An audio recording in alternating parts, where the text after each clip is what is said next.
I was at my friend's graduation party last weekend, and it was a pool themed party. So people's bodies were showing, people were showing skin, the dudes were getting shirtless, stuff like that. And I was talking to this asshole that we all know. He's friends with him, so he had to invite him. But not a lot of people liked him. But I was yapping with him or whatever, and my friend, the grad boy in question, he was getting ready to go to the pool, so he was shirtless and he was walking over. As he was approaching, the asshole looks to me and he's like, "Man, we're gonna call him Brody, not Brody. I don't want to call him that. We're gonna call him the grad." He said, "Man, the grad's getting a little bit of a belly, don't you think?" And I didn't hear him. I thought I heard that, so then I said, "Oh, what'd you say? Like what?" And he said, "Yeah, he's got a little bit of a dad bod or whatever." And I went, "Oh." As in, I did not expect him to actually say that shit. Meanwhile, his body is perfectly fine. He just doesn't have washboard six pack abs. But my friend comes closer, and the dude next to me is like, "Hey, yo, grad, you getting a bit of a dad bod. What's going on?" He's like, "I don't know. It's chill." And he said, "Damn, bro, you gotta start working out, blah, blah, blah." And I was like, "Dude, he's well fed. Leave him alone." And that made me think about just like beauty standards when it comes to the society we live in, especially when it comes to male beauty standards and how it affects other groups of people.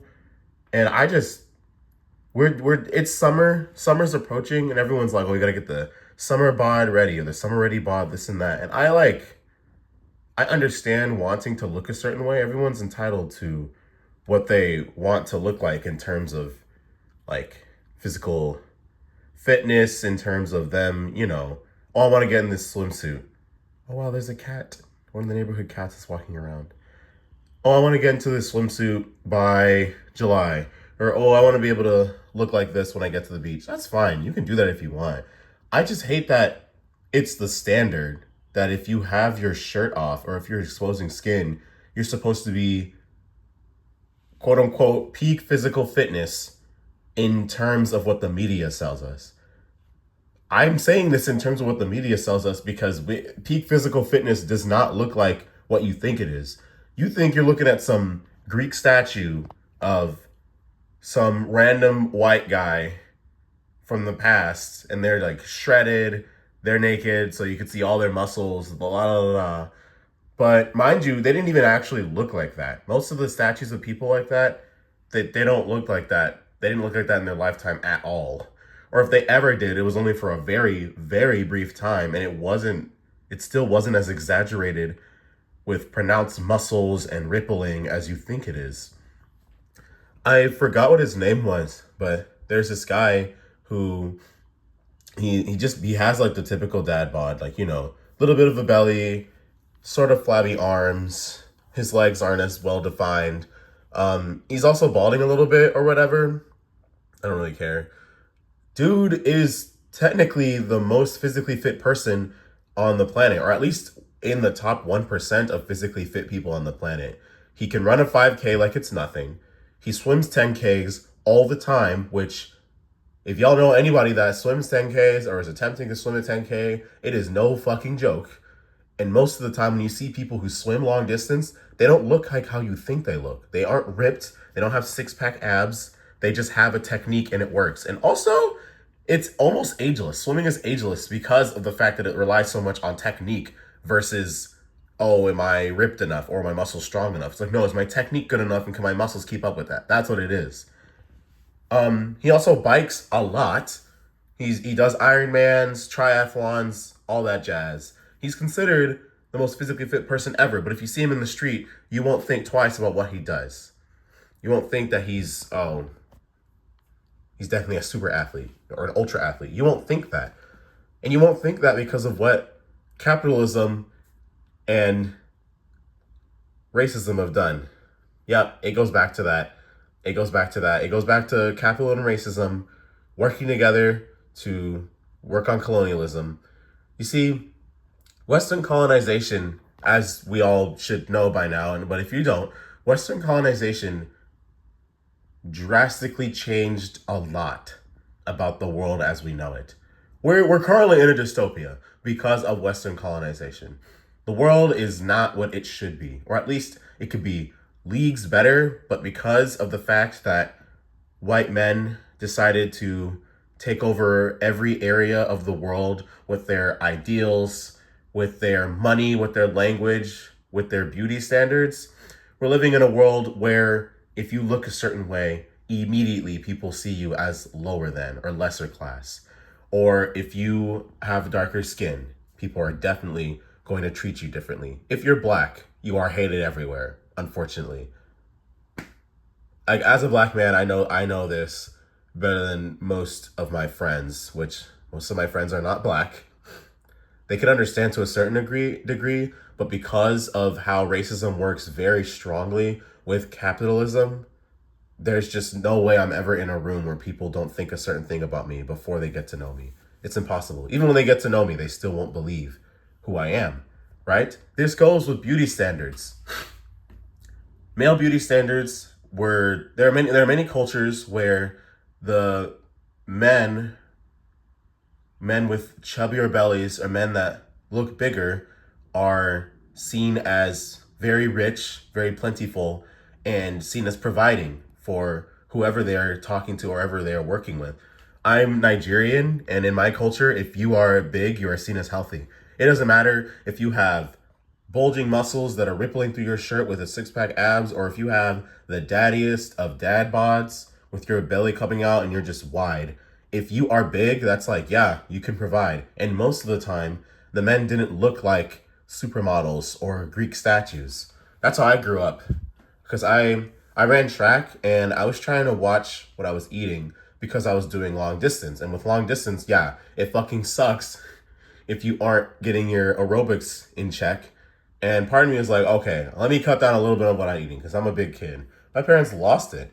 They were like, who do you think you are trying to starve yourself, yada yada. Meanwhile, I'm well fed. I'm talking dad bod in middle school. Like, yes, I am fine, mother and father. But they didn't believe that because the way their culture prides themselves on having a wide or big body in terms of fruitfulness, in terms of um, being well fed, in terms of how rich you are, that was important to them. It was really important to them.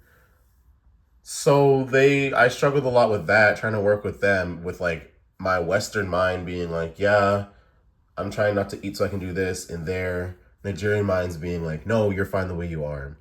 In hindsight, what I was doing was fine because I wasn't even trying to actually starve myself. I was just like, instead of 3 drumsticks at lunch with my rice, I'll just eat 1 drumstick at lunch with my rice. They're like, no, never. So, whatever. But, anyways, that Western colonization forced everyone to live a certain way. They forced everyone to wear suit and ties when you want to be formal. They forced everyone to look a certain way or to have their hair a certain way if you want to be taken seriously. They forced everyone to think that if you want to be shirtless, you have to have six pack abs, otherwise, you're an embarrassment. Or if you want to be physically fit, you have to look physically fit. What does looking physically fit even mean? You know, people think looking physically fit is like having washboard abs, big muscles, big legs, whatever. No, I think looking physically fit is being able to do the thing that you want to do with your body. That's how I see it. If you are a soccer player and you're on the heavier side, but you play damn good soccer, great. You are a physically fit soccer player. If you are swimming and you can swim 10Ks like it's nothing, great. You are a great swimmer. You are a physically fit swimmer. For me, I play a lot of volleyball. There are a lot of people who play volleyball, especially beach volleyball. Their body types vary wildly. On TV, you'll see a lot of people who are just straight up ripped or whatever, but they're some of the best players that I try to emulate my gameplay on. They don't have abs. Or if they do have abs, it's still they have a really wide body and they may look like they aren't physically fit, but you see them on the court and they're doing crazy shit. They're doing things that I haven't seen. The ripped players who have slender arms with well-defined biceps and triceps and deltoids and six-pack abs. I don't see them doing the things that the other people can do because they know how to play their sport, because they play like they are physically fit, because they are. So I just want you all to think about as we go deeper into the summer, think about what you see as physically fit and treat bodies as they are. They just are. Bodies are just there. Bodies are there for us to use and do things. I was this could be for another video, but I was reading something where they were talking about how people are like, "Oh, everyone's pretty. No one's ugly." La la la. Or like, "Oh my gosh, like you're pretty on the inside." Or like, "Here's the thing, here's the reasons why you're pretty." You can be ugly. Like you can be ugly. Somebody can find something ugly about you in your physical appearance, and that's fine.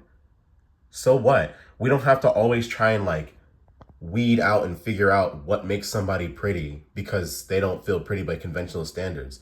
Sure, I may not look the best in the face card, but at least I have arms that allow me to do my job every day typing on the computer. At least my fingers aren't broken, so I can open doors easily. I can do things that require dexterity. That's good. I have two working legs. I can run every day if I want to. That's really cool. You know, that has nothing to do with whether you're pretty or ugly or not. And that's where it all goes back to. You have your body so it can be a tool that you use to go through your day. That's what it is. And that's how a lot of cultures looked at the body as before Western colonization. We have to decolonize our minds. We have to decolonize bodies. Your body is yours. You're only going to have your body in this lifetime.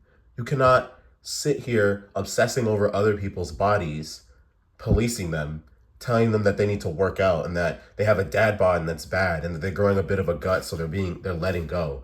Letting go of what? What are they letting go of? And if they are getting a bod, so what? It's fine to have a gut. It's fine to have flabby arms. It's fine to do that. If your body can do the things that you want it to do, that's great. If your body can do the things that you need to do every day, that's awesome. Let's just be grateful for the bodies that we have.